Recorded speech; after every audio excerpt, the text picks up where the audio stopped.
Hello बच्चों, नमस्कार। एक बार फिर से आपके अपने चैनल गुरुजी वर्ड में मैं शुभम सर आप सभी विद्यार्थियों का स्वागत करता हूं। आज आपको पता होगा आपका UP triple S C PET का प्रैक्टिस सेट 1 मैथ इसका स्टार्ट कर रहा हूं।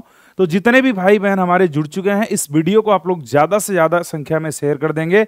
और आज UP triple S C PET का प्रैक्टिस सेट 1 हम लोग देखने वाले हैं प्रीवियस पेपर के माध्यम से। और नए प्रश्नों को मैंने तैयार किया है, उन प्रश्नों को हम देखेंगे कि प्रश्नों का नेचर कैसे पूछा जाता है। तो जितने भी साथी हमारे जुड़ चुके हैं सेशन को ज्यादा से ज्यादा मेरे साथी शेयर कर देंगे। और एक शानदार मोटिवेशन के साथ इस क्लास की शुरुआत किया जा रहा है। लाइन कितनी शानदार लिखी गई है कि अभी तो असली मंजिल पाना बाकी है, अभी तो इरादों का इम्तहां बाकी है, अभी तो तौली है सिर्फ मुट्ठी भर जमीन, अभी तौलना पूरा आसमान बाकी है। एकदम शानदार लाइन मेरे साथी, एकदम शानदार लाइन। चलिएगा, आज आपको पता होगा UP triple S C PET का मैथ आप स्टार्ट कर रहा हूं, जिसमें आपको जो भी कंटेंट वाले पार्ट हैं, जो डीआई के पार्ट हैं, मैं सारा एक एक करके आपको कवर करा दूंगा, हर एक टॉपिक। ठीक है, तो चलिएगा, आपके स्क्रीन पर पहला प्रश्न आ रहा है, इसका जवाब देंगे। आपके प्रीवियस पेपर में एक प्रश्न पूछा भी जा चुका है, इस प्रश्न का आप बताएंगे बिल्कुल सही आंसर क्या होने वाला है, बताइएगा। जब आयोग ने ऐसा प्रश्न पूछा तो ये कहना ये चाह रहा है कि क्वेश्चन मार्क की जगह हमारा आंसर क्या आने वाला है। अब मुझे ये बताइए, जितने भी हमारे साथी जुड़ चुके हैं इसका राइट आंसर आप लोग बता देंगे क्या होने वाला है, बताएं। जैसे अगर प्रश्न कहता है, आपके सामने प्रश्न आ चुका है कि करड़ी में, बताइए। अब ये बताओ, आपको पता है ये करड़ी क्वेश्चन मार्क है, कुछ नहीं पता तो हम करड़ी में क्या मान लें, इसको एक्स मान लें, नहीं पता, बताइए। आपको पता है कि सर 196 किसका वर्गमूल होता है, तो आप कहोगे सर 14 का वर्गमूल होता है। यहां तक कोई दिक्कत नहीं होनी चाहिए, बराबर हो जाएगा क्या 72/56। बताइए, यहां तक कोई दिक्कत। अब आप चाहो 14 से काट दो, 14 चौको 56 हो जाएगा, 4 से साथ ही काट दोगे 18 बार हो जाएगा। यानी हम बच्चों ये कह सकते हैं कि करड़ी में एक्स का मान जो आया है मेरे साथी, वो आया है 18। लेकिन आपसे केवल और केवल क्वेश्चन मार्क की वैल्यू पूछना चाह रहा है, और क्वेश्चन मार्क की जगह आपने माना एक्स। यानी ऐसे तो हम बता नहीं सकते क्या होगा आंसर। तो अगर हमें एक्स की वैल्यू फाइंड आउट करना है तो हम दोनों तरफ क्या कर देंगे, वर्ग कर देंगे।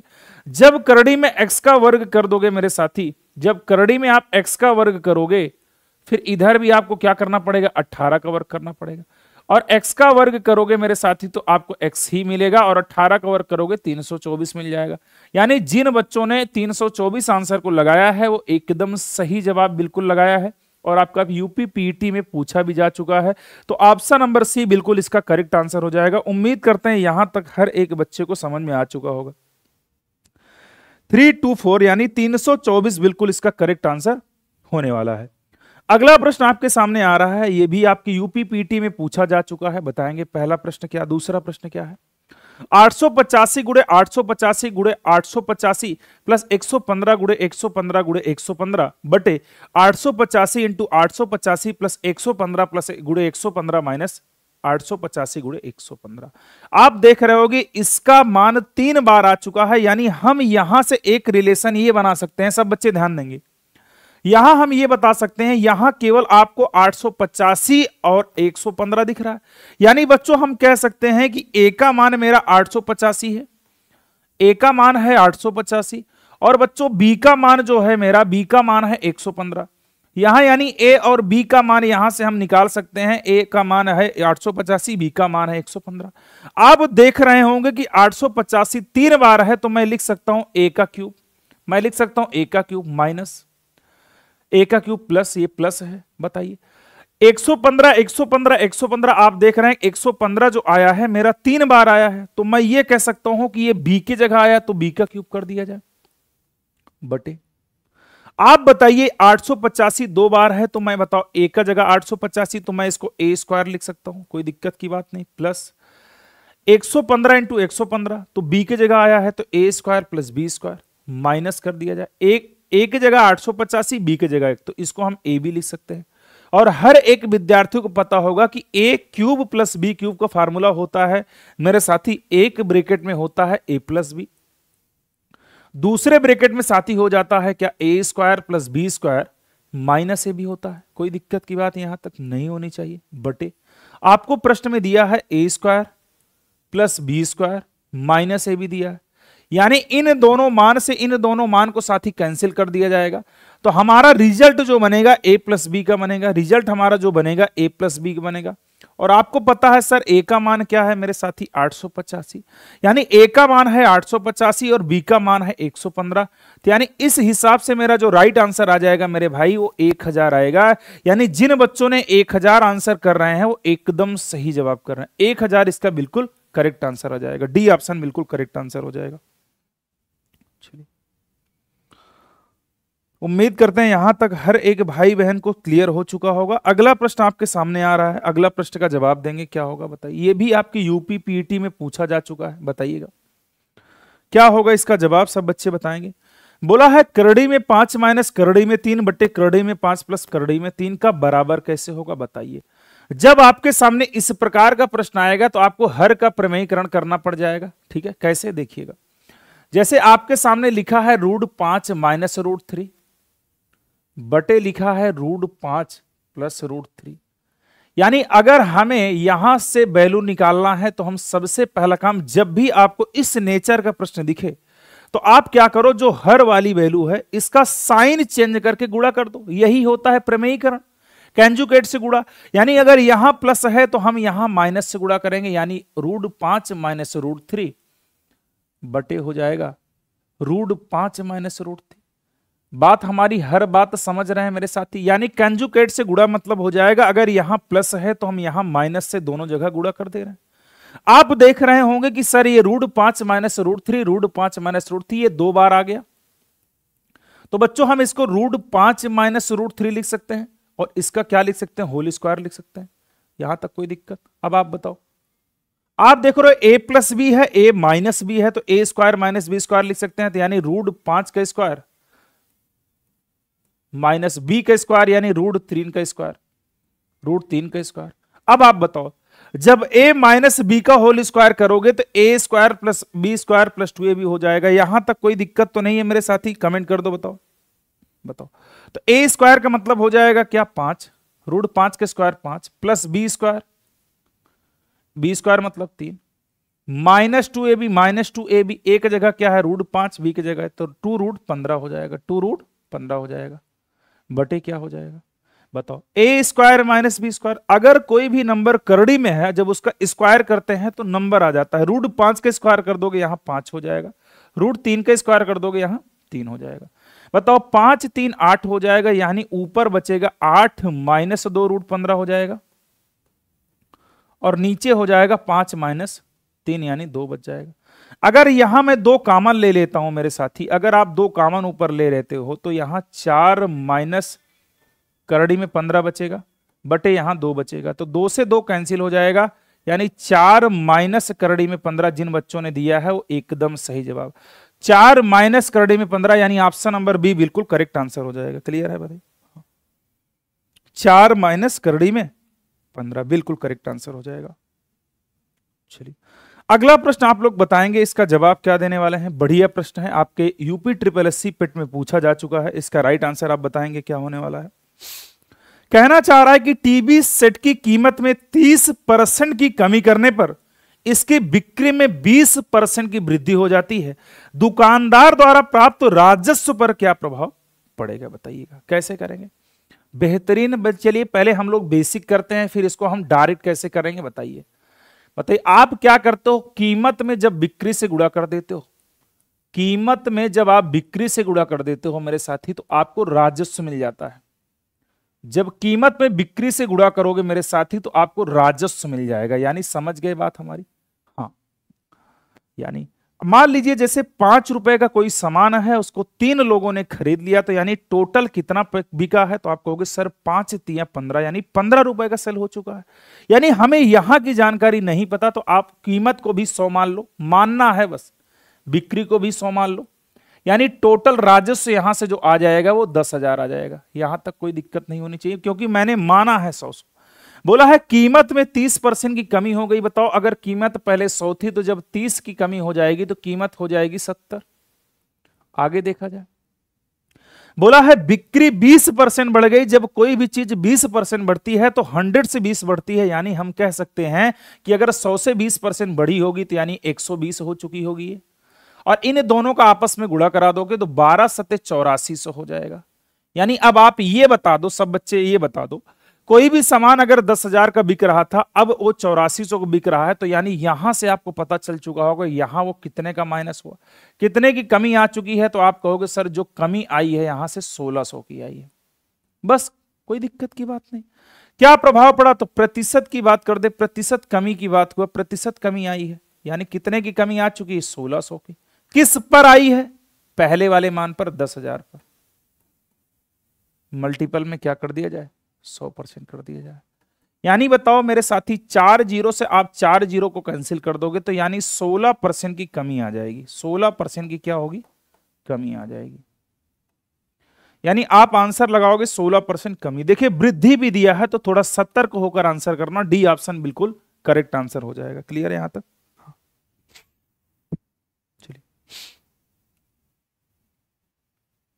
अब बच्चों के मन में एक प्रश्न और आएगा कि सर इसका कोई शॉर्ट ट्रिक हो तो बता दीजिए। चलिए आपके मन में आएगा, बिल्कुल आएगा, तो चलिएगा इसका शॉर्ट ट्रिक लिखिएगा। शॉर्ट ट्रिक क्या है, इस फार्मूले को आप लोग याद करना, क्योंकि ये इस नेचर का प्रश्न आपको यूपी ट्रिपल एससी पीटी में देखने को मिलेगा। आप लोगों को मैं एक फार्मूला लिखवा रहा हूं, बस उसको सेम 1-2 बार पढ़ लेना, बस काम बन जाएगा। परिवर्तन परसेंट का फार्मूला होता है मेरे साथी, यानी प्लस माइनस एक्स होता है, प्लस माइनस वाई होता है, प्लस माइनस एक्स वाई बटे 100% होता है। यानी दोनों में जो चेंज होगा वही आगे में भी चेंज होगा। पहले 30% की कमी हो गई तो आप सिंपली क्या करोगे, -30 की कमी कर दोगे। आगे क्या बोला इसने, 20% बढ़ चुका है तो यानी +20 कर दोगे, यहां +20 हो जाएगा। आगे प्रोसेस क्या होगा, माइनस प्लस का गुणा माइनस हो जाएगा, यानी 30 गुणे 20 बट्टा क्या हो जाएगा, 100 हो जाएगा। ठीक है, चलिए इस 2 जीरो से मेरे साथी 2 जीरो कैंसिल कर दिया जाए। यहां मेरे साथी जो बचेगा वो माइनस का 10 बचेगा, और यहां जो बचेगा माइनस का 6 बचेगा। तो यहां से हम बता सकते हैं माइनस का 16% आएगा। यानी हम कह सकते हैं कि 16% की उसे ओवरऑल क्या हो चुकी है, कमी। हमने आपको 2 मेथड बता दिया, जो आपको पसंद आएगा उससे आप प्रश्न को क्या करना, बना लेना। ठीक है, तो 16% का क्या हो जाएगा, डिक्रीज हो जाएगा। अगला प्रश्न 5 नंबर बताइए। 5 नंबर का आंसर सब बच्चे करेंगे। 5 नंबर का आंसर क्या होने वाला है बताएंगे। बोला है 4 खिलाड़ियों की औसत उम्र है 18.5 वर्ष है। अगर कोच की उम्र भी शामिल कर लिया जाए तो औसत 20% बढ़ जाता है। कोच की उम्र बताइए, बताइए। सभी बच्चे इसका आंसर करेंगे। आप लोगों को एवरेज में एक चीज याद रखना है, जब भी कभी भी संख्या को औसत से गुणा करते हैं, ध्यान रखना, कभी भी आप संख्या को जब औसत से गुणा करते हैं यानी एवरेज से गुणा करते हैं, नंबर को जब एवरेज से गुणा करते हैं तो हमें कंप्लीट योग मिल जाता है, टोटल योग मिल जाता है। क्या मिलता है, योग मिल जाता है। यानी मेरे साथी हम कह सकते हैं कि हम संख्याओं में अगर हम एवरेज से गुणा करें तो हमें कंप्लीट योग मिल जाएगा। उसी प्रकार 4 खिलाड़ी हैं, संख्या है 4 की, एवरेज उनका है 18.5, 18.5। अगर इनका गुणा आप कराओगे 18 चौक 72 हो जाएगा, 2 74, यानी योग जो बन जाएगा मेरे साथी वो 4 बन जाएगा। कोई दिक्कत की बात नहीं। बोला अगर कोच की उम्र को शामिल कर लिया जाए, यानी मेरे साथी बता दो 4 खिलाड़ी थे, जब एक कोच भी आ जाएगा तो 4 से 5 हो जाएगा। आगे इसने क्या बोला, बोला कि औसत उम्र 20% बढ़ गई। अच्छा ये बताओ औसत उम्र थी कितना, 18.5, यानी मैं इसको 185/10 लिख सकता हूं कि नहीं, बोलो हाँ। 20% बढ़ने का मतलब 120/100 होगा कि नहीं, बताओ। यहां से 120/100 होगा, बोलो हाँ या ना, होगा ना। चलो बताओ। अब आपके मन में आएगा सर 20 से 6 बार काट दिया जाए, 20 से 5 बार काट दिया जाए, 5 से सर 5 से काटेंगे तो 5 तिया 15 हो जाएगा, 3 बचेगा, 5 सत्ते 35 हो जाएगा। अभी भी काटा जाए सर, 2 से काटोगे 3 बार, सर 2 से काटोगे 5 बार हो जाएगा। कोई दिक्कत की बात। अब कहोगे सर इतना बड़ा कैलकुलेशन करना पड़ेगा, मजबूरी है हमारी, तो क्या करोगे, 7 त्रिक 21 का 1 हो जाएगा, 7 त्रिक 21 का 1 हो जाएगा, 2 बचेगा, 3 त्रिक का 9 2 11 हो जाएगा, 111/5 हो जाएगा। अब मुझे बताओ यहां से आपने मान निकाल लिया, बराबर कर दिया जाए। अब मेरे साथी 5 से 5 कैंसिल कर दो, क्रॉस में है तो 111 हो जाएगा। अब आपसे पूछना चाह रहा है कि कोच की उम्र बता दीजिए, तो आप सिंपली क्या करोगे मेरे साथी, कोच की उम्र, यहां तक तो आपने समझ चुके होंगे। कोच की उम्र की बात करें तो इन दोनों का डिफरेंस कोच की उम्र आ जाएगा, यानी कोच की उम्र जो आएगी, कोच की उम्र,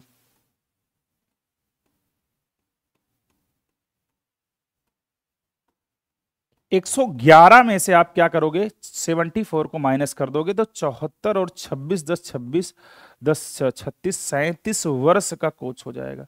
यानी जो कोच आया है उसकी एज है 37 वर्ष की, 37 वर्ष की है। क्लियर है मेरे साथी, 37 वर्ष की है। ठीक है, 37 वर्ष का क्या है, कोच है। उम्मीद करते हैं यहां तक हर एक विद्यार्थी को समझ में आ चुका होगा। अगला प्रश्न आपकी स्क्रीन पर आ चुका है, यह भी यूपी पीईटी के एग्जाम में आ चुका है। इसका राइट आंसर सब बच्चे बताएंगे। बोला है यदि 1 + 27/169 इक्वल टू 1 + x/13 तो x का मान बता दीजिए। ऐसे नेचर का प्रश्न आपको एग्जाम में बार बार देखने को मिलने वाला है। चलिए कैसे करेंगे देखिए, डायरेक्ट हमको प्रश्न को सॉल्व करना है, हमें कोई भी टेंशन की बात नहीं है। बताइए कैसे करेंगे। जैसे मेरे साथी आपके सामने करड़ी दिया है, अब क्या करना, 169 का 1 में गुणा करोगे 169 और 27 जोड़ दोगे तो मेरे साथी जो 169 में 27 जब जोड़ दोगे तो आ जाएगा 196। 196 बटे ये आपके सामने 169 है, 169 कर दो बराबर आपके सामने प्रश्न दिया है 1 + x बटे क्या दिया है साथी, 13 दिया है। कोई दिक्कत की बात नहीं। आपको पता है सर 196 किसका वर्गमूल होता है, तो आप कहोगे सर 14 का होता है। 169 सर किसका वर्गमूल होता है, 13 का होता है।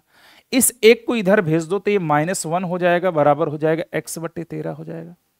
यानी मेरे साथी 14 में से आप 13 माइनस कर दोगे तो यहां बच जाएगा मेरे साथी 1/13, यानी 1/13 बराबर हो जाएगा x/13। यहां से मैं बच्चों 13 से 13 को कैंसिल कर दे रहा हूं तो 1 बराबर x, यानी 1 बराबर x, यानी आपसे माने पूछा था x का, तो आप सभी बच्चे बता दोगे जो x का मान आने वाला है मेरे साथी वो 1 आएगा, उसमें कोई भी डाउट नहीं होना चाहिए। क्लियर है, इसका आंसर जो आएगा वो 1 ही आएगा। क्लियर है मेरे साथी। चलिए अगला प्रश्न आपकी स्क्रीन पर आ रहा है मेरे साथी, इसका राइट आंसर आप बताएंगे।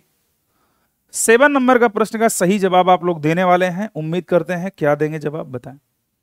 बोला है 37 सही 1/2 में कुल कितने 1/8 है। जब इस नेचर का प्रश्न आएगा तो आपको सिंपली करना क्या है बताइए। जैसे मैं कह दूं कि 4 रुपए आपके पास है और 4 रुपए को 2 लोगों में बांटना है, तो आप कैसे बांटोगे, बताओ कैसे बांटोगे। एक तो तरीका है भाई 4 रुपए है, 2 लोग में बांटना है तो भाई 2-2 रुपए तो मिलेगा, वही हाल इसमें भी है। 37.5 को हमें 1/8 हिस्से में बांटना है तो 37 दूना 74, 1 75/2। इस 75/2 को हमें कितने लोगों में बांटना है, तो हमें बांटना 1/8 लोगों में, तो हम 1/8 को क्या कर दिए, भाग दे दिए। अब जब मेरे साथी भाग दे दोगे तो ये पलट जाएगा, यानी 75/2 है मेरे साथी, ते हो जाएगा क्या साथी 8/1 हो जाएगा। यानी मेरे साथी जब 2 से काटोगे 4 बार तो ये 75 का 4 में गुणा कराओगे मेरे साथी तो 300 हो जाएगा। यानी जिन बच्चों ने 300 दिया है वो एकदम सही जवाब आप लोगों ने दिया है, 300 बिल्कुल करेक्ट आंसर हो जाएगा। क्लियर है, 300 बिल्कुल करेक्ट आंसर हो जाएगा। चलिएगा अगला प्रश्न आप लोग के सामने है। ऐसे ही नेचर का आपको पीटी में प्रश्न देखने को मिलेगा, आप डरना बिल्कुल भी नहीं है। आप देख सकते हैं कितना बेसिक मैथ पूछी गई है, और मैं आज प्रीवियस पेपर ही करा रहा हूं क्योंकि आप देखें कि नेचर कैसे पेपर का पूछा गया है, फिर प्रैक्टिस सेट तो रेगुलर चलना ही है। अब बताइए आपको ऐसा प्रश्न दिया है तो इसमें डरने की क्या बात है बताइए। एग्जामिनर आपको केवल परेशान करने के लिए दशमलव दिया। अच्छा ये बताओ, यहां 0.1 अंक पर है, यहां भी 0.1 अंक पर। अच्छा ये बताइए जब दशमलव दोनों समान अंक पर है तो क्या मान में कोई चेंज आने वाला, बिल्कुल भी नहीं। यानी हम इसको क्या लिख सकते हैं मेरे साथी, हम इसको लिख सकते हैं 361 बटे मेरे साथी हम लिख सकते हैं 1024 लिख सकते हैं। यहां तक किसी बच्चों को अगर कोई समस्या हो तो आप बता दो, क्योंकि दशमलव दोनों जगह 1-1 अंक पर ही है। जब दशमलव दोनों 1-1 अंक पर है तो कोई दिक्कत की बात नहीं होनी चाहिए। अब मुझे बताओ ये 361 जो होता है वर्गमूल होता है 19 का, होता है नहीं, बोलो हाँ या ना, होता है मेरे साथी। 1024 वर्गमूल होता है 32 का, यानी इसका जो करेक्ट आंसर हो जाएगा 19/32 हो जाएगा। कुछ सोचना समझना ही नहीं है, सी ऑप्शन को लगा दिया जाए। क्लियर है, हाँ 19/32 बिल्कुल करेक्ट आंसर हो जाएगा। अगला प्रश्न आप लोग की स्क्रीन पर आ रहा है, इसका सही जवाब आप लोग देंगे 10 नंबर का, 9 नंबर का आंसर करेंगे। बेहतरीन सवाल है, बताएं राइट आंसर आप लोग करेंगे इसका, सब बच्चे करेंगे, जितने भी साथी हमारे जुड़े हैं कमेंट करते रहेंगे। बोला है 13 परिणामों का एवरेज 68 है, 68 है। पहले 7 का औसत 63 दिया है और आखिरी 7 का औसत जो दिया है वो 70 दिया है। 7वां परिणाम हमें बताना है। हमने अभी बार बार बताया, क्या बताया? हमने कहा मेरे साथी कि जब हम संख्या को औसत से गुणा करते हैं, यानी नंबर को जब हम एवरेज से मल्टीपल करते हैं तो हमें कंप्लीट योग मिलता है। यानी संख्या को जब हम औसत से गुणा करते हैं तो हमें कंप्लीट योग मिलता है। यानी क्या मिलता है? योग मिलता है। अब आप ये बताओ, जब संख्या को आपने औसत से गुणा किया तो आपको क्या मिल गया? कंप्लीट योग मिल गया। यानी हम ये कह सकते हैं बालक कि बहुत ही सिंपल है, कुछ करना ही नहीं है। मेरे साथी बताओ, 13 परिणाम है, 13 परिणाम का एवरेज दिया है 68 दिया है। बताओ, तो गुणा कर देना तो 680 8 त्रिक 24, तो आपका 884 आ जाएगा। कितना आएगा? 884। गुणा कर लेना, 680 हो जाएगा, 8 त्रिक 24, 8 6 त्रिक 18, बिल्कुल 884 आ जाएगा। क्लियर है? यहां तक कोई दिक्कत की बात नहीं। फिर बोला पहले 7 का औसत 63 है, यानी पहले 7 का जो एवरेज दिया है वो 63 दिया है। इसका भी गुणा कर लिया जाए। आप कहोगे सर 7 त्रिक 21 का 1 हो जाएगा, 2 बचेगा, 7 छंग 42, 43 44, यानी 441 इसका हो जाएगा। आगे बोला क्या? और आखिरी 7 का औसत है 70, यानी आखिरी जो 7 है इसका एवरेज दिया है 70 दिया है। यानी बच्चों मैं कह सकता हूं कि 7 7 49, 490 इसका आ गया। यानी आप ये देख सकते हो सर ये 13 है, ये 7 7 का है, यानी टोटल ये 14 संख्याओं का है। तो हम 14 संख्याओं में 13वीं संख्या घटा दें, आंसर आ जाएगा। पहले इन दोनों संख्याओं को जोड़िए आप, तो दोनों को जोड़ोगे आप तो 1 हो जाएगा, 9 4 13 का 3 हो जाएगा, 1 बचेगा, 4 4 8 और 1 9 931 आ चुका। बताओ, आपको 7वां परिणाम निकालना है तो कुछ करना ही नहीं है भाई मेरे साथी। बताओ 7वां परिणाम कैसे निकालेंगे? 7वां परिणाम हम 14वां परिणाम निकाल के हम 13वां परिणाम में से माइनस कर देंगे, डायरेक्ट आंसर आ जाएगा। कुछ सोचना ही समझना नहीं है। बताओ 931 ये आ चुका है, 931 आ चुका है। ये हमारा कितना है? 884। ये मेरा कितना है? 884। बस घटा दो, आंसर आ जाएगा। 11 में से 7 जाएगा, 4 बचेगा। 11 में से 4 जाएगा, 7 बचेगा। यहां 12 बचेगा, 12 में से 8 जाएगा, 4 बचेगा। यानी 47 बिल्कुल करेक्ट आंसर हो जाएगा। कुछ सोचना समझना ही नहीं, ए ऑप्शन बिल्कुल करेक्ट आंसर हो जाएगा। ठीक है, 47 जो बच्चों ने दिया है वो एकदम सही जवाब आप लोगों ने दिया है, बेहतरीन जवाब आप लोगों ने दिया है। चलिए अगला प्रश्न आपके सामने आ रहा है 10 नंबर का। वेन डायग्राम का प्रश्न आपके परीक्षाओं में बार बार पूछा गया है, तो चलिएगा ये प्रीवियस पेपर में पूछा जा चुका है। प्रश्न बोला क्या है? 40% व्यक्ति समाचार पत्र एक्स पढ़ते हैं और 50% व्यक्ति समाचार वाई पढ़ते हैं। यानी 10% ऐसे लोग हैं जो दोनों समाचार पत्र पढ़ रहे हैं। क्लियर?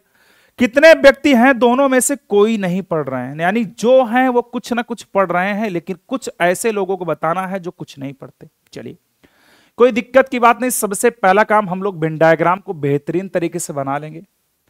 जब वेन डायग्राम को आप बना लोगे तो आप प्रश्न को बेहतरीन तरीके से सॉल्व कर सकते हो, उसमें कोई भी शंका समाधान की नहीं।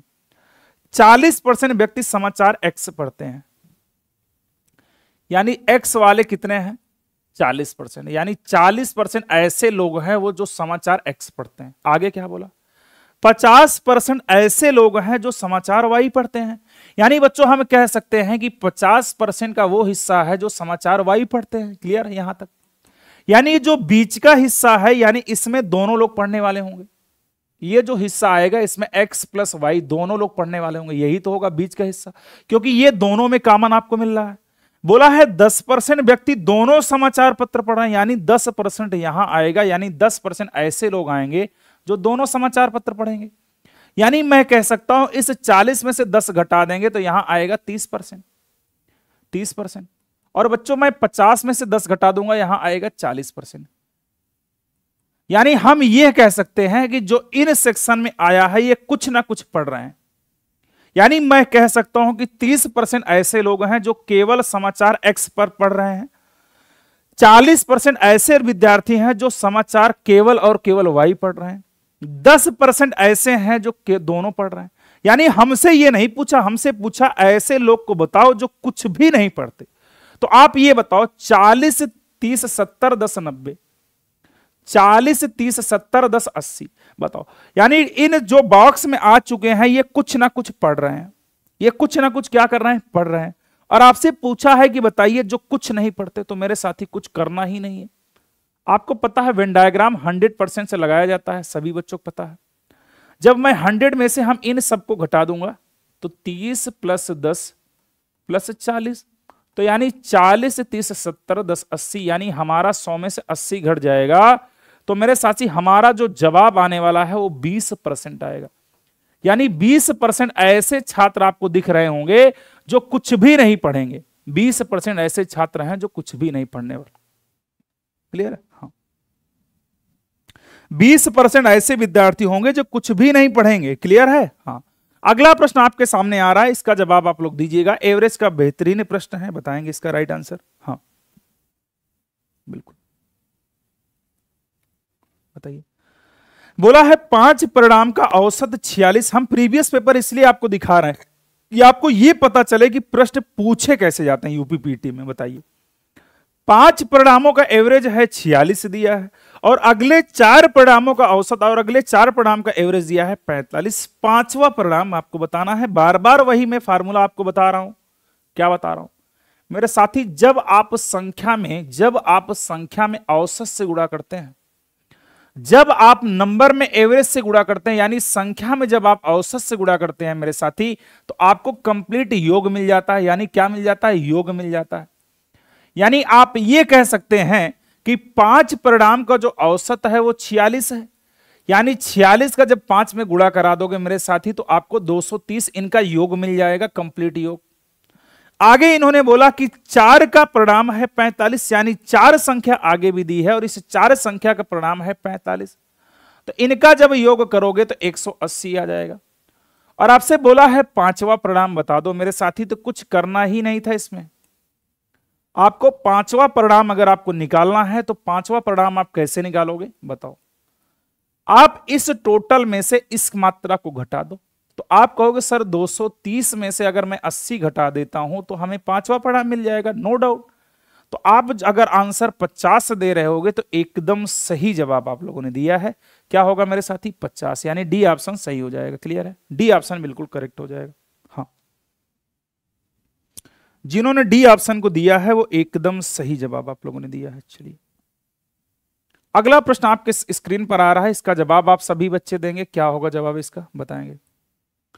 बोला है 2.1 का क्यूब प्लस 5.8 का क्यूब बटे 2.1 का स्क्वायर माइनस 2.1 इंटू 5.8 प्लस 5.8 का स्क्वायर। आपको कहीं ना कहीं आपको 2.1 और 5.8 दिख रहा है। तो आप ये बताओ, हमने आपको अभी क्या समझाया कि जब इस नेचर का प्रश्न आएगा तो ए का मान आप क्या मान लेना? ए का मान मान लेना 2.1 है, ए का मान मान लेना 2.8 है, और बी का मान आपको मान लेना है 5.8 है। इसकी मदद से प्रश्न को हम सॉल्व कर सकते हैं। देखिएगा कैसे।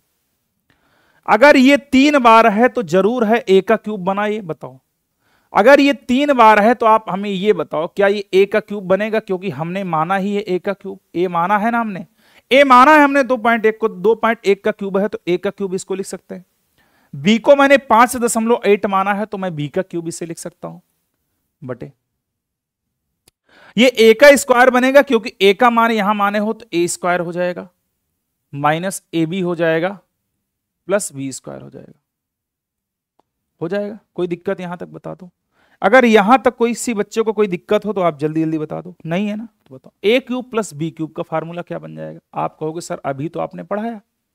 बिल्कुल मैंने पढ़ाया और इस नेचर का प्रश्न भी पूछा गया। तो A plus B A square minus A B धन बी स्क्वायर हो जाएगा। होगा कि नहीं बताओ? बटे हो जाएगा क्या? A square minus A B, A square minus A B धन बी स्क्वायर हो जाएगा। कोई दिक्कत की बात? इस दोनों मान से ये दोनों मान कैंसिल हो जाएंगे, यानी ए प्लस बी यहां बच हुआ है, ए प्लस बी बच चुका है, और बस इन्हें जोड़ लेना है। बस ए का मान है बताओ 2.1 और बी का मान है 5.8 हो जाएगा। तो यानी जिन बच्चों ने 7.9 दिया है वो एकदम सही जवाब आप लोगों ने दिया है। क्या होगा? 7.9 करेक्ट आंसर हो जाएगा। 7.9 एकदम सही जवाब है। जिन बच्चों ने 7.9 दिया है वो एकदम सही जवाब आप लोगों ने दिया है। अगला प्रश्न आपको स्क्रीन पर आ रहा है, इसका जवाब आप लोग दीजिएगा। ये भी वेन डायग्राम का ही प्रश्न पूछा गया आपके एग्जाम में। बताइए, बोला है क्या कि किसी परीक्षा में 70% अभ्यर्थी भौतिकी में उत्तीर्ण हुए हैं, फिजिक्स में, और 80% अभ्यर्थी तर्कण यानी रीजनिंग में उत्तीर्ण हुए हैं। यदि इन दोनों विद्यार्थी 55% अभ्यर्थी उत्तीर्ण हुए हैं, 55% विद्यार्थी जो हैं दोनों में उत्तीर्ण हुए हैं, तो दोनों विषय में कितने परसेंट अभ्यर्थी अनुत्तीर्ण यानी दोनों में फेल की बात इस करना चाह रहा है। देखा जाए, हमने अभी अभी जिक्र किया है कैसे वेन डायग्राम को बनाते हैं, ऐसे डबल सर्कल बनाते हैं और एक ऐसा सर्कल बनाएंगे जो बीच में ओवरलैप कर देगा दोनों को। क्लियर है? बताओ अब हम क्या देखने वाले हैं। 70% है जो भौतिक में है उत्तीर्ण, तो फिजिक्स वाले हैं, बताओ फिजिक्स वाले जो हैं वो कितने हैं, फिजिक्स वाले हैं 70%, यानी 70% ऐसा बच्चा है जो फिजिक्स में पास है। क्लियर? 80% ऐसा बच्चा है जो रीजनिंग में पास है, 80% ऐसा बच्चा है जो रीजनिंग में पास है। यहां तक भी कोई दिक्कत नहीं होनी चाहिए। आगे इसने क्या बोला, 55% ऐसा बच्चा है जो दोनों में पास है, यानी यहां वाला जो सेक्शन आएगा बीच में वो रीजनिंग, फिजिक्स प्लस रीजनिंग दोनों में पास होगा, फिजिक्स प्लस रीजनिंग दोनों में, यानी 55% ऐसा विद्यार्थी होगा जो दोनों में पास होगा। बिल्कुल भाई, दोनों में पास। तो बताओ 70 में से 55 घटाओगे तो 15 आ जाएगा, और 80 में से 55 घटा दोगे मेरे साथी तो 25 आ जाएगा, आ जाएगा। यानी यहां से हमें एक बात यह पता चल गई कि बताओ अगर 55% ऐसा बालक है जो दोनों में पास है और 15% है जो केवल फिजिक्स में पास है, केवल फिजिक्स में, 25% ऐसा विद्यार्थी होगा जो केवल और केवल रीजनिंग में पास है। क्लियर? पूछना चाह रहा है कि दोनों विषय में कितने परसेंट विद्यार्थी अनुत्तीर्ण हुए हैं, बताइए। इस सर्कल के अंदर जो विद्यार्थी आ रहे हैं वो कहीं ना कहीं पास जरूर हैं, यानी सर्कल से बाहर जो विद्यार्थी आएंगे वही फेल होंगे। आपके मन में विचार आएगा, बिल्कुल सही बात आपने कहा सर। तो मेरे भाई अगर आपको अनुत्तीर्ण निकालना है, अनुत्तीर्ण, तो आप कैसे निकालोगे बताओ? अनुत्तीर्ण निकाल, आपको पता है वेन डायग्राम हमेशा 100% से लगाया जाता है, बिल्कुल सही बात। इन तीनों को आप जोड़ लीजिए और 100 में से घटा दीजिए, हमें आंसर पता चल जाएगा। तो 15 + 55 + 25 हो जाएगा।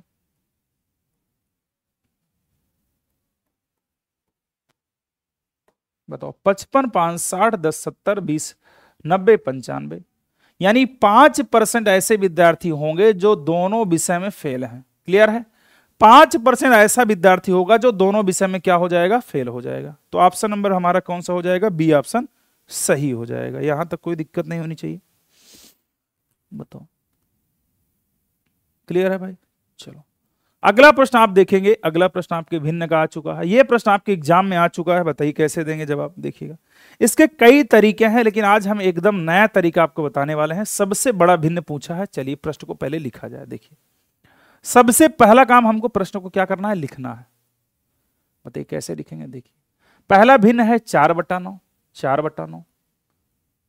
दूसरा भिन्न है 5/7, दूसरा भिन्न है 5/7। तीसरा भिन्न है आपका 11/13, 11/13। और चौथा भिन्न है आपका 13/17। काफी बच्चों के मन में आता है सर यहां जब छोटा बड़ा आता है तब समस्या आ जाती है। अगर सर डिफरेंस बराबर है तब तो काम बन जाता है कि भाई अगर डिफरेंस बराबर है तो जिस भिन्न का अंश सबसे बड़ा वह भिन्न सबसे बड़ा, और जिस भिन्न का अंश सबसे छोटा वह भिन्न सबसे छोटा, अगर डिफरेंस बराबर है। लेकिन सर अगर डिफरेंस बराबर नहीं तब कैसे करें, काफी बच्चों के मन में डिवाइड आता है समस्या। तो देखिए आज एकदम नया अप्रोच बताएंगे।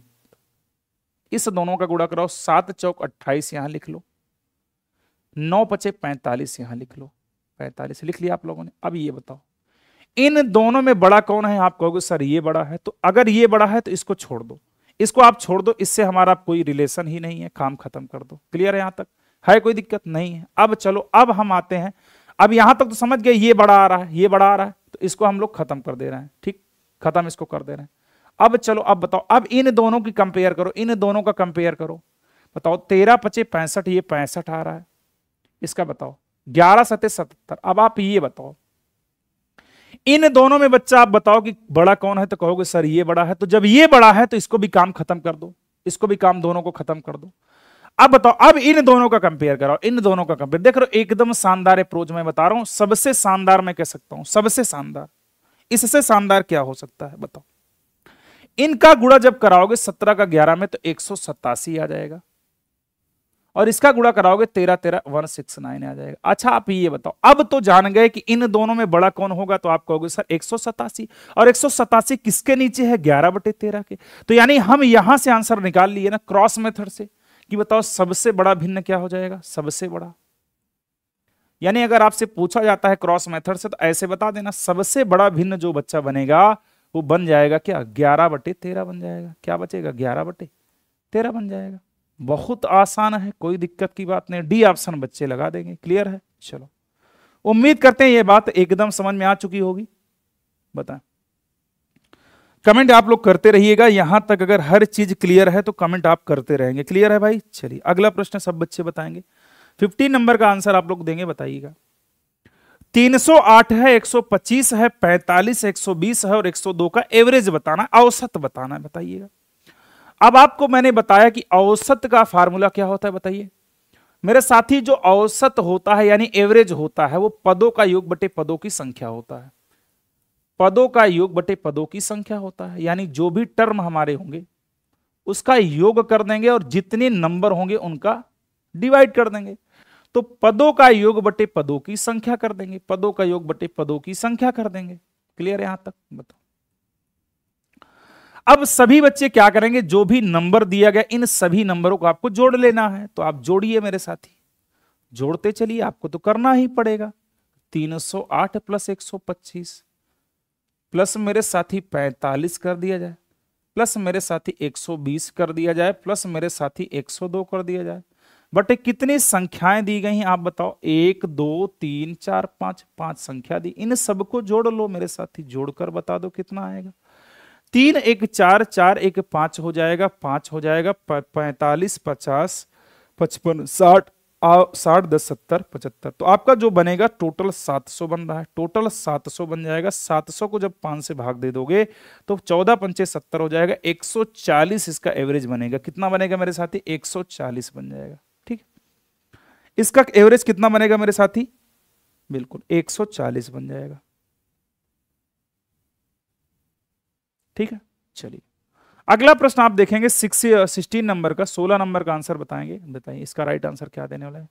अनुपात समानुपात एवरेज का प्रश्न आपके एग्जाम में आया था, बताइए। बोला है यदि 0.75 रेशियो 6 रेशियो 58, तो बताइए आप लोगों ने एक रिलेशन इसका पढ़ा होगा। जैसे आपके एग्जाम में आपको अगर ये देखने को मिल जाए कि ए रेशियो बी समानुपात सी रेशियो डी, तो आप लोगों ने इसका रिलेशन कैसे निकाला, ए बटे बी बराबर आप लोगों ने किया है सी बटे डी, यही किया है। सेम प्रोसेस वैसा ही इस क्वेश्चन में भी वही लागू होगा। बताओ अगर ये दोनों मान दिया है तो हम इसको क्या लिख सकते हैं, 0.75 अपान में साथी x कर दिया जाए बराबर, इसको मैं 5/8 लिख सकता हूं, 5/8 लिख सकता हूं। यहां तक कोई दिक्कत तो नहीं होनी चाहिए। अगर किसी बच्चों को कोई दिक्कत है तो कमेंट जल्दी जल्दी कर दो भाई। यहां तक अगर किसी बच्चों को कोई दिक्कत है तो आप जल्दी जल्दी कमेंट कर सकते हो। 5 का गुणा x में कराओगे तो मेरे साथी 5x हो जाएगा। 75 का आप गुणा करा दोगे मेरे साथी तो आपका जो बनेगा 75 6 बन जाएगा, 6 बनेगा। क्लियर है, 6 बन जाएगा। 75 का 0.75 काट में 6 बनेगा। यानी यहां से अगर x का मान मैं निकालना चाहूं तो 6/5 कर दोगे, यानी 1.2 आंसर आ जाएगा। यानी अगर 1.2 कोई बच्चा दे रहा है तो एकदम सही जवाब है ऑप्शन नंबर बी लगा दिया जाए। क्लियर है भाई? चलो ऑप्शन नंबर बी बिल्कुल करेक्ट आंसर हो जाएगा। 1.2 बिल्कुल करेक्ट आंसर होने वाला है। चलिए अगला प्रश्न आपके सामने आ रहा है 17 नंबर का, आप जवाब दीजिएगा क्या होने वाला है जवाब, बताइए। बोला है 5 का पावर a बराबर 3125 है, तो 5 का पावर a -3 का मान बता दीजिए क्या होने वाला है। देखिए कैसे करेंगे इस प्रश्नकार के प्रश्न को। देखिए आपसे प्रश्न बोला है कि 5 का पावर a बराबर है 3125 के, यानी हम कहीं ना कहीं अगर एग्जामिनर आपसे a का मान पूछना चाह रहा है, तो आपको पता होना चाहिए 5 का कहीं ना कहीं ये स्क्वायर घन क्यूब कुछ ना कुछ तो बनेगा ही बनेगा। यहां तक तो पता आपको होना चाहिए कि जरूर से जरूर कुछ ना कुछ कहानी तो है।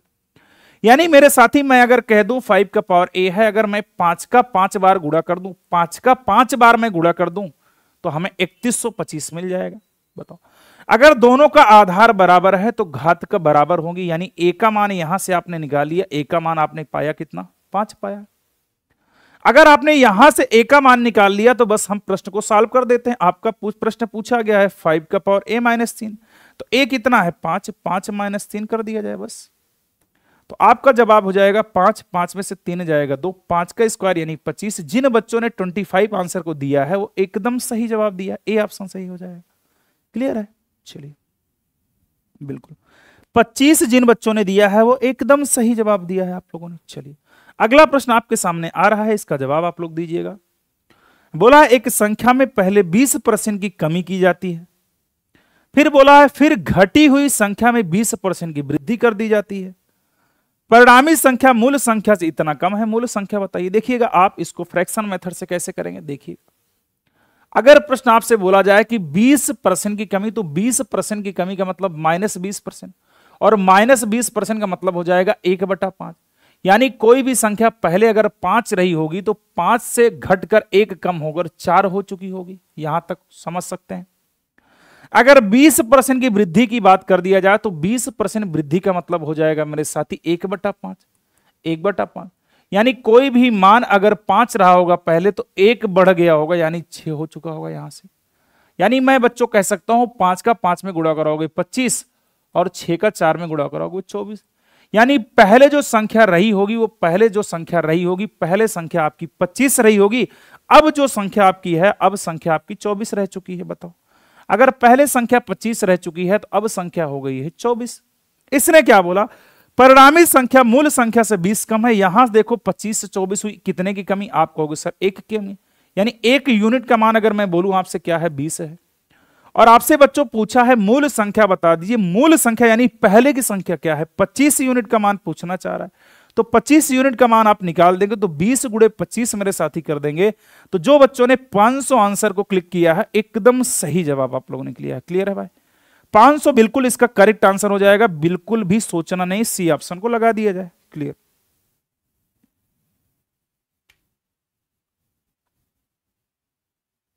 अगला प्रश्न आपकी स्क्रीन पर आ रहा है, बेहतरीन प्रश्न मैं बोल सकता हूं, इसका आंसर आप लोग बताएंगे क्या होगा। बताएं 18 नंबर बताएं। बोला है वह सबसे छोटी संख्या कौन सी होगी जिससे 3600 को मैं विभाजित करूं तो वह पूर्ण घन बन जाए। क्लियर है? अब तुम चाहो तो इसको ऑप्शन के मदद से भी कर सकते हो और चाहो तो आप बेसिक करोगे। बेसिक कैसे करोगे? देखो 3600 को अगर आप बेसिक से करते हो तो सबसे पहला काम इसे फैक्टर में तोड़ दो। आपके पास एक ही ऑप्शन है। आप 2 से करोगे सर 1800 बार चला जाएगा। साथ ही जब 2 से करोगे तो 900 बार चला जाएगा। साथ ही जब फिर 200 से करोगे तो 450 बार चला जाएगा। फिर साथ ही जब आप 2 से करोगे तो आपका 225 बार चला जाएगा। अब आपके पास विषम संख्या आ चुकी, अब नहीं जाने वाला। अब कहोगे सर 3 से जाएगा, 3 सते 21, 3 पचे 15 हो जाएगा। फिर 3 से चला जाएगा, 3 दूना 6, 3 पचे 15, 25 बार। फिर 5 से चला जाएगा, 5 एकन्नम 5 हो जाएगा। सॉरी 5 से चला जाएगा तो 5 से जाएगा मेरे साथी, तो ये 5 से 55 25 हो जाएगा। फिर 5 से जाएगा तो 5 एकन्नम 5 हो जाएगा। यानी हम कहीं ना कहीं इसको अगर देखें तो हम एक चीज देख रहे हैं कि यहां केवल और केवल घन किसका बन रहा है? 2 का बन रहा है। केवल और केवल घन किसका बन रहा है? 2 का, क्योंकि 2 ही तो 3 बार है। यानी ये जो नंबर आएगा इसी नंबर से मैं भाग दूंगा तभी पूर्ण घन बनेगा। देख लो कैसे। यानी 2 3 6, 6 3 18, 18 पंचे 90, 90 पंचे 450। यानी अगर मैं कह दूं 450 से अगर इस संख्या को आप भाग दे दोगे, किससे? 450 को आप 3600 से भाग दोगे तो यह संख्या पूर्ण घन बन जाएगी। नहीं भरोसा तो आपके सामने मैं कर दे रहा हूं। देखिए अगर आप 450 को मेरे साथी आप 3600 को भाग दे रहे हो तो आराम से कट जाएगा। देखिए कैसे। अब आपके पास बहुत ही ऑप्शन है। कैसे? अब बच्चों के मन में आएगा सर कैसे करें। समस्या तो ये आ गई कि सर कैसे करें। देखो आप चाहो तो वैसे भी भाग दे दो, काट के भी दे सकते हो। देखिए काट के भी दे सकते हो। देखो 45 आपको 3600 है और 3600 को आपको किससे भाग देना है? 450 से। तो आपके पास कई ऑप्शन है। 1 0 से 1 0 काट दो। 9 से काटो, 9 पचे 45, 9 से काटोगे 40 बार और 5 से काटोगे 8 बार। यानी जो 8 आया है, बताओ 8 जो आया है ये क्या 8 पूर्ण घन नहीं है? आप कहोगे क्यों नहीं सर? 8 तो सर 2 का घन है। 8 जो है वो 2 का घन है ना? तो इस वजह से मेरा जो आंसर बनेगा वो 450 ही बनेगा। क्लियर है मेरे साथी? हाँ, आंसर जो बनेगा मेरे साथी वो 450 ही बन जाएगा। चलिए अगला प्रश्न आप बताइएगा। अगला प्रश्न आपके सामने है, बताएंगे। चलिए अगला प्रश्न आपके सामने है, इसका राइट आंसर आप लोग करिएगा, क्या होने वाला है बताएं।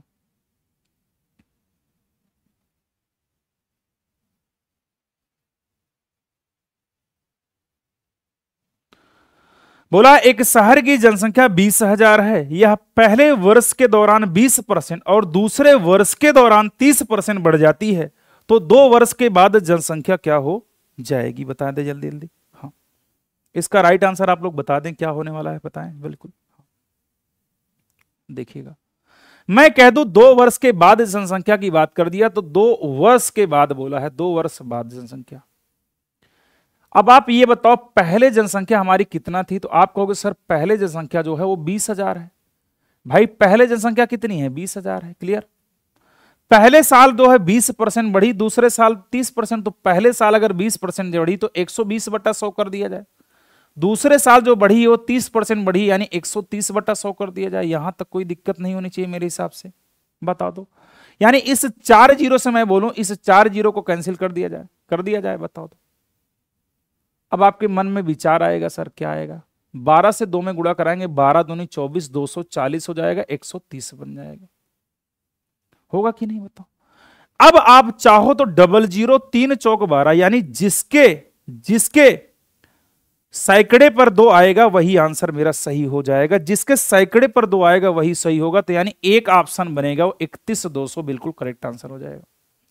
यानी जिन बच्चों ने 31,200 दिया है वो एकदम सही जवाब आप लोगों ने दिया है, 31,200 बिल्कुल करेक्ट आंसर हो जाएगा, बताएं। उम्मीद करते हैं यहां तक हर एक बात हर बच्चे को समझ में आ चुकी होगी। आप लोग अगर समझ पा चुके हैं तो एक बार कमेंट करके जरूर बता दें कि सर हाँ यहां तक सर हमें क्लियर है, कोई दिक्कत की बात नहीं है यहां तक।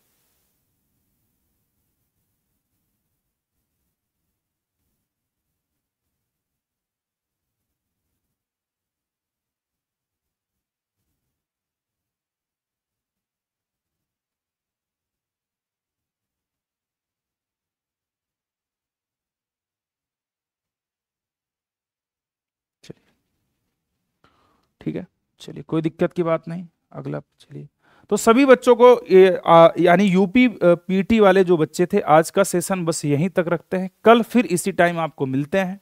कैसी लगी क्लास आप फीडबैक जरूर दीजिएगा। चलिए फिर कल मुलाकात होती है, तब तक अलविदा चाहता हूं। सभी बच्चों के माता पिता को मेरी तरफ से प्रणाम है। जय हिंद, वंदे मातरम।